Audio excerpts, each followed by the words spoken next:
Hello, my name is Christian Gill. I am 23 years old from Houston, Texas, and the reason why I would it would be a lot of fun to do the Marvel movie marathon is because I grew up watching Marvel, and I remember when I was just 13 years old when I watched the very first Iron Man movie, and then what always puzzled me the most about the ending of the first Iron Man movie was when Nick Fury said how you're part of a bigger universe, but you just don't know it yet. And when I first heard that line at the time, it really got me curious because I was thinking, man, what else is there in the Marvel universe? Then over the years, I come to find out there's the Guardians of the Galaxy, Peter Quill, Gamora, Drax, Rocket, Groot,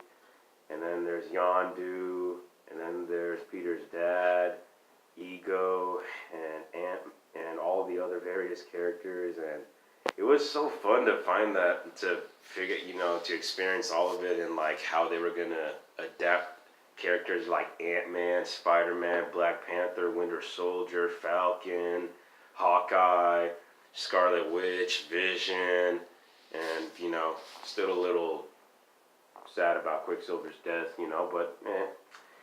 it's unfortunate, but oh, and then there's Doctor Strange and the Ancient One, Thanos, Ebony Maw,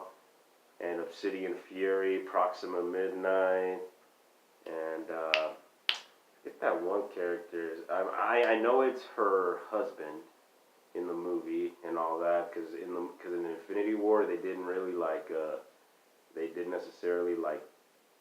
make it very obvious, but they just threw in a little subtle hint, because in the comics they technically are married. And another reason is it would honestly be an honor to be able to rewatch all those movies again and just remember what Stan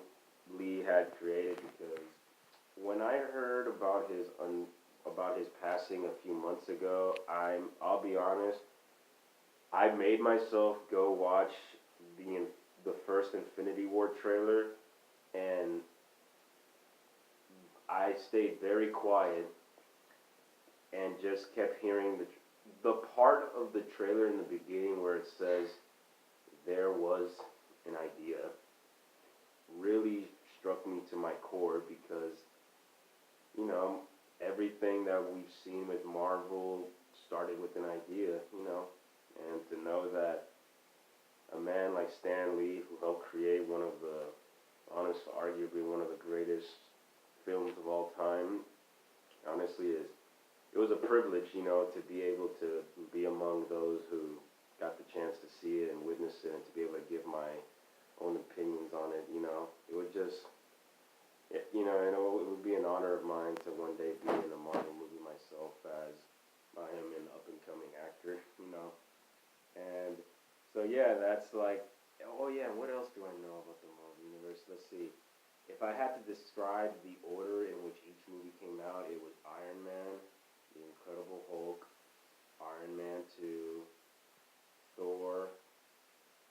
Captain America, The First Avenger, and then Avengers came out. Then after Avengers, it was Iron Man 3, Thor the Dark World, Captain America, Winter Soldier, and then there was, I believe, Ant-Man, if I'm mistaken, or either Ant-Man, so it was Ant-Man, and then there was, after that, there was a Avengers Age of Ultron, then after that, Age of Ultron, there was, oh yeah, Guardians of the Galaxy came out before Avengers 2, if I remember correctly, and then after Avengers 2, it was Captain America, Civil War, Doctor Strange, Spider-Man Homecoming, Black Panther, Ant-Man 2 and the Wasp, and oh yeah, Thor, Ragnarok, and Guardians of the Galaxy Volume 2. And after all that, then comes Infinity War, and after Infinity War came Ant-Man and the Wasp, and then, yeah, I might have gotten that a little bit wrong, but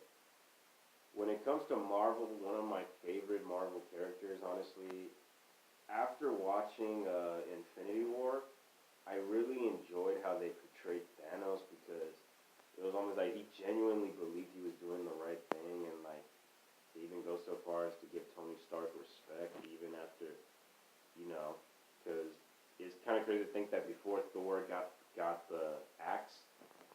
Tony was able to do more damage to Thanos than Hulk was at the beginning, which is impressive in of itself, which would explain why he gave Stark his respect, you know, and especially the part when he said, "I hope they remember you," because I kept thinking about Stan Lee when I heard that, you know. But honestly,